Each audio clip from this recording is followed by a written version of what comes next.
Hi guys, welcome back to my channel. I really missed you guys for today's video. As you read by the title, I am going to give you guys a update on Alessi.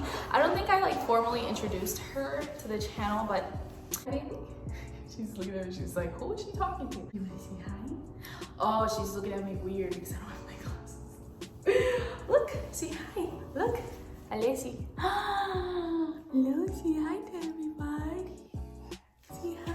So Alessi she just turned 8 months and she has been growing so much. Figured I would just kind of give like a 6 to 8 month update. And it's so crazy to me how different babies are, because she is so different from Noah. And the one thing that I'm trying to really practice is not comparing my kids, because I feel like it starts off at this age. You constantly say, oh, she does this and Noah never did this, and that's like the worst thing you can do as a parent, is to compare your kids, because then you get so used to doing it that you do it for the rest of their lives, and it's not good. They're two different humans even though they came out of the same person. Okay, so I'm gonna go ahead and kind of start from like when she turned 6 months. She turned 6 months in December, so close to Christmas, and Alessi started crawling pretty early. She was 4 months old when she started like army crawling, and she rolled at like 2 months. It's crazy, even though I try really hard not to compare her to Noah, but Noah was like the complete opposite. So I am not used to having such a mobile baby. She is so active. She has always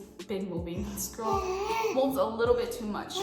Yeah, you move a little bit too much. So, but I know she's learning, she's exploring. She army crawls everywhere, and she just recently started crawling on all fours, but she doesn't do it.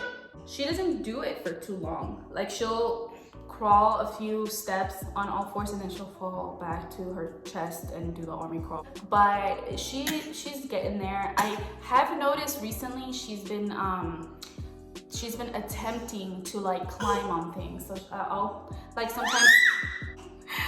sometimes catch her like trying to like climb on things. I'm trying to think of like an example. I think today she did it by the couch.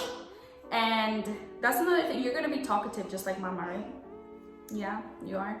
She knows how to stand holding on to something. But obviously she doesn't stand on her own just yet. Like, she just turned 8 months, so I'm not expecting that. I was breastfeeding. I don't think I ever talked about this on my channel, but breastfeeding didn't really work out as well as it did with Noah. I was able to breastfeed Noah for 1.5 years. I probably would have done longer. I probably would have still been breastfeeding Noah right now if I wouldn't have gotten pregnant, but because pregnancy was so hard on me with her, both of them, but with her it was a little bit harder, I had to stop. And it was very draining on my body, so I weaned Noah at 18 months, which was an amazing transition. But anyway, breastfeeding didn't really work out. I was only able to breastfeed her for 5 months, and then my milk supply dropped like significantly. So and I think a lot of it had to do because I wasn't ever exclusively breastfeeding her. I pumped in the beginning, and then we started supplementing because she had a really hard time with her latch.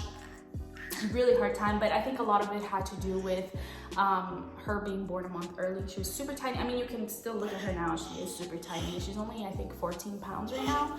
She was only 5 pounds at birth. So, and then the minute, it was so funny, I told Brandon, when she was born and I saw her little small head and I saw my nipples, I'm like, this is probably not gonna work out. Like, her mouth was so small compared to my so I had a feeling.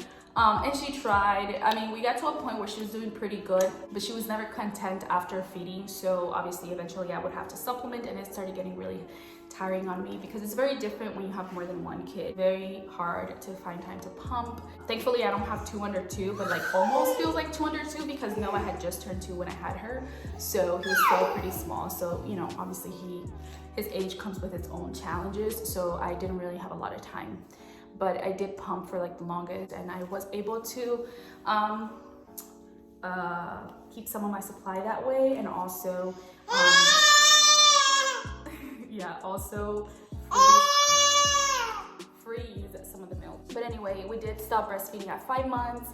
And we started baby-led weaning at 6 months. So we do baby-led weaning here, and she has been so good at it. We did baby-led weaning with Noah too, and he loved it. She is getting to that age now where she will let me know if she doesn't like something, but for the most part, she eats pretty much everything we eat. She'll have all the meals with us, and yeah, we'll just give her pieces of whatever we're eating, and she eats a lot of it, and some of it she doesn't eat. So her favorite right now is glasses are actually broken. I ordered new ones. Hey, would you want to play with something else instead, Missy? Because my glasses are already broken. Do you want to play with these? These look fun. They're colorful. I love these little baskets. They're like the perfect size for her. She does really good with independent playtime. I try to really get her to learn how to play independently because Noah did so good with that, and I want to be able to have her do that, but she eventually will get really clingy and she wants me to hold her. So we're still working on that. I mean, I don't mind it honestly, because now that I look back at when Noah was this age, like I really do miss this age a lot. So I'm trying to like really enjoy it as much as possible, because I know once this girl learns how to walk, she is not gonna want me to hold her. So I'm just enjoying it. But there's days where I'm trying to get things done and I can't because she just wants me to hold her, but it's okay. I'm actually really surprised at how attached she is to me, considering we didn't really get to breastfeed. And I know, like, obviously, like, I'm still her mom, so of course she's gonna be attached to me, but they say there's like a myth. They say that kids who are breastfed are a lot more attached to their mom, so that really makes me happy, because I'm like, that means she feels really safe with me and we have an amazing bond. Like, she is definitely a mommy's girl right now. What was I saying? Okay, so we're talking baby-led weaning. Okay, so she does really good with food. Obviously, her main source of nutrition is her formula. We do obviously formula feed, and she does really good too. She'll drink about 6 to 8 ounces every 5 hours. For the most part, it's 6 ounces. Now, I've been trying to give her 8 ounces before bedtime, but she doesn't really finish it. She'll leave like maybe an ounce. So we're slowly getting to like the 8 ounce mark, which is crazy to me because that means less bottles a day. But yeah, she's doing really good with her feeding. She is tiny, but she's healthy. Her pediatrician is not concerned about her weight. She is pretty long. She is 27 inches long, which is crazy. So she's more on the longer side. Her hair color is so different. It's starting to look more brown now, but when she was first born, she barely had hair when she was born. She had this auburn looking hair. It almost looked red, which is crazy because that's the color hair that I want to dye my hair. It's this auburn reddish tone, and I think it's so beautiful. I really hope that it goes back to that. It honestly still kind of looks like that, but I think it's so beautiful. She still has straight hair, so I'm not sure if it's gonna change, but I do remember, here, I'm just gonna put you on the floor because I think you just wanna grab everything. I do remember Noah's hair was straight when he was an infant, but then it changed to curly. So I'm really hoping that her hair does change to curly. I want her to have curly hair, and she's not crying, guys. She's a screamer, like she'll scream. She's very vocal. I feel like she's gonna be very chatty when she learns how to talk. She has attempted to say mama. She like blabs a lot. Like she's always blabbing, she's always screaming crazy things. Obviously, I don't know what she's saying, but she's always like blah, blah, blah, blah, blah, blah, blah, blah, blah. She's always doing that. And I've tried teaching her how to say mama. Obviously, trying really hard to teach her like what's it called? Signs. Taught Noah if you like more and eat and all done. She knows all done. We always say all done. And then, so with the sleep right now, I have literally 0 complaints. This girl sleeps so good. She always has. I'm so blessed because mama is finally getting a full night's sleep, but I'm struggling with that. Honestly, I've been doing better recently, and it's so funny. That's why I love following other moms, because there's another mom on here on YouTube that I follow. Her name is Alessi, and I'm sure you guys know who she is. Like, if you're a mom and you're on Instagram and you watch YouTubers, like, you need to know. If you don't know, you need to follow her, but she is one of my favorite mommy bloggers. And she just recently was talking about how her son, who I think is the same age as Alessi, Ari, just started sleeping through the night, and so she finally is getting sleep, but she's having a really hard time sleeping through the night because she needs to literally unteach her body that, and I cannot relate anymore to that because I think this is the first time I sleep through the night since I had Noah, because Noah never really slept through the night until he like turned 2 and like I think 2 months. I know Alessi was already born. She must have been like 2-3 months when Noah started sleeping. But then obviously I had her to take care of, so I was not sleeping through the night. And now I finally get to, and so I had a really hard time to like get myself to sleep. I struggle with a little bit of insomnia there, and I think it's because, and Milena couldn't have put it any better.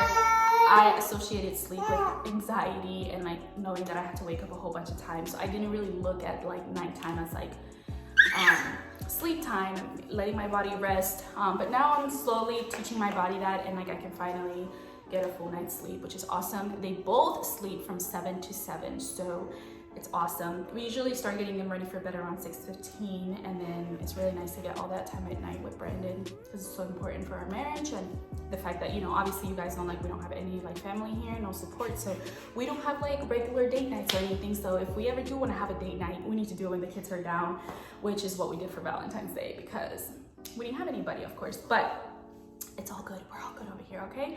But yeah, she's sleeping great. She'll drink her bottle. She doesn't wake up once. And if she does wake up, she usually can put herself back to sleep. She has all her pacifiers in her crib. She takes a pacifier, guys, which is so great because no one ever did take a pacifier because I was a semen pacifier. So, and obviously, like, I'm very much aware that babies go through growth spurts. I know there's like an 8-month sleep regression too. So I'm wondering if that's going to affect her sleep schedule at all. I don't ever remember Alessi being affected by like sleep regression. I know there was like a 4-month sleep regression. I think she probably had like a week that she was kind of off, but other than that, she's done really good. I think the worst month was 2 months because she had a really bad acid reflux, like really bad. We were very close to putting her on medication for that, but she, you know, outgrew that and she was okay after a while.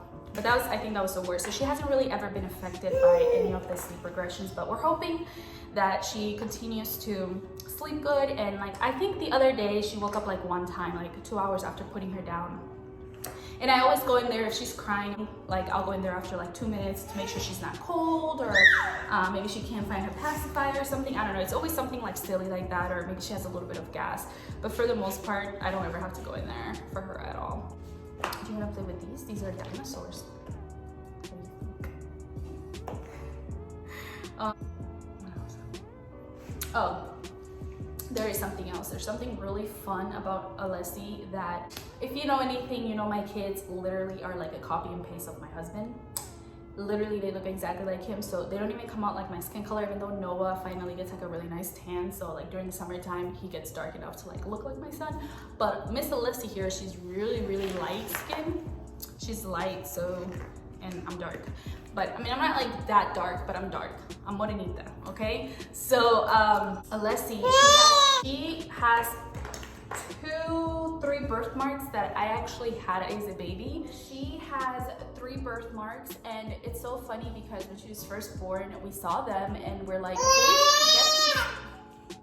who did you get these from? Because I don't have any. And then finally, my mom remembered that I had them as a baby. I'll try to show you guys. Maybe she'll show them. Probably not, but if anything, I'll insert a video in a little bit so you guys can see them. But I think they're called strawberry marks, strawberry hemangiomas.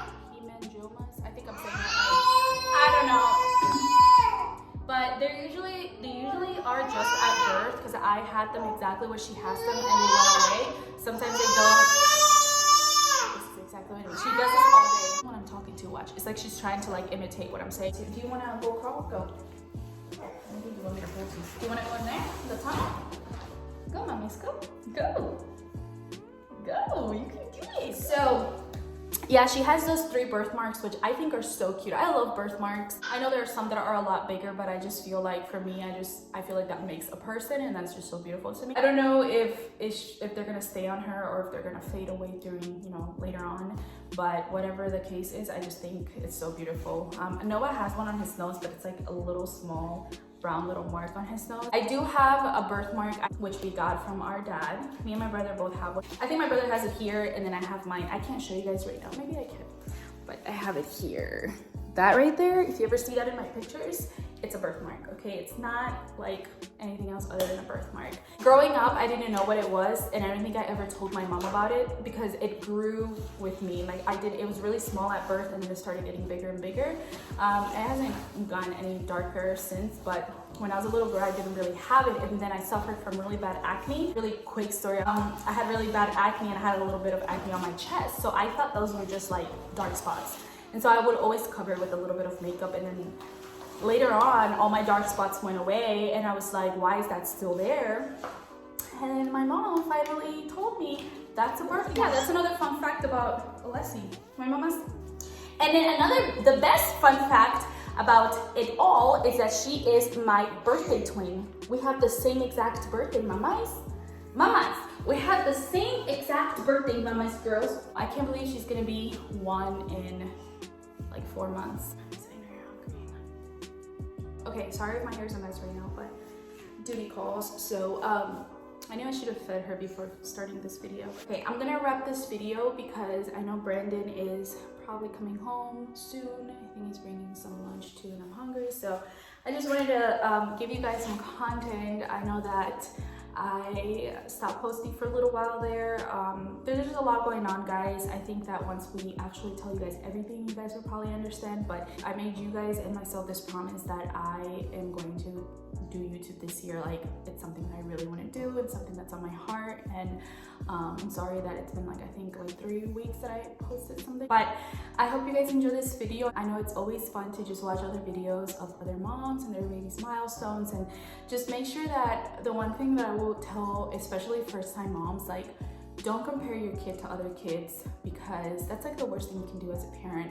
It's a lot easier when you have more than one kid to compare both of your kids, because I don't think for me at least, I don't do it in like a malicious way. Like, I don't do it in like a way to like say one kid is better than the other. Like, that's never the case. It's just more like kind of like comparing your experience with both kids, you know, just like kind of like when you do it when you're pregnant, you're comparing both pregnancies. It's almost like how when I say things about, oh no, I didn't used to do this, but for the most part, it's always like a positive thing. And I try to like just understand that they're two different people. You know, like me and my brother are very similar. I have an older brother who's 3 years older than me. So we're really, really close. Like, some people think we're twins, but we're very different. We're similar in a lot of ways, but we're also very, very different people. And if you know us, you know that. So I think the worst thing that you can do to like siblings is to compare them, like especially coming from parents. So do not let this video like make you feel that you need to compare like her milestones to your kids' milestones just because they're the same age. They're different people. I mean, like, her brother and her are completely different and they share the same DNA. So just if that tells you anything about how different us humans can be. So just please don't compare your kids. Like, we're all different in our own way, and God made us all individually unique. He took his time out to make us different. Everybody else. I think the only way you should ever be concerned is if your doctor is concerned, and even some doctors will. I'm telling you from my own experience, sometimes you need to change up your pediatrician or your doctor, because I had to do that a few times, because some of them make a bigger deal about situation than they actually are. Follow your mom intuition when it comes to that, because I think that's like super important. Because the last thing you want to do is, I think as moms, the last thing we need is that extra added pressure on, especially on the babies. So I feel like babies can sense that, and I just feel like even doctors can exaggerate sometimes. So just keep that in mind. You know, I know you're trying your best, mom, and keep doing what you're doing, because as long as your babies are happy, healthy, and they're growing and thriving, that's really all that matters. Don't let that stress you out. But anyway, with that being said, I'm gonna go ahead and wrap up this video. Like I said, for the last 3 times, I really hope you guys enjoyed it. And if you did, make sure you give this video a big thumbs up. Share it if you want to. It really does help out my channel. And then follow me on Instagram if you haven't. I noticed my subscribers really do grow on here, but I feel like a lot of people don't know that I do have an Instagram, and I'm pretty active on there. Maybe not recently, but I try to be as active as I can on there, and I would love for you guys to follow. Also, comment down below if you like these type of videos, and yeah, may you all have a blessed and beautiful day. And this is how I'm ending the video, by me feeding my daughter. So yeah, bye guys.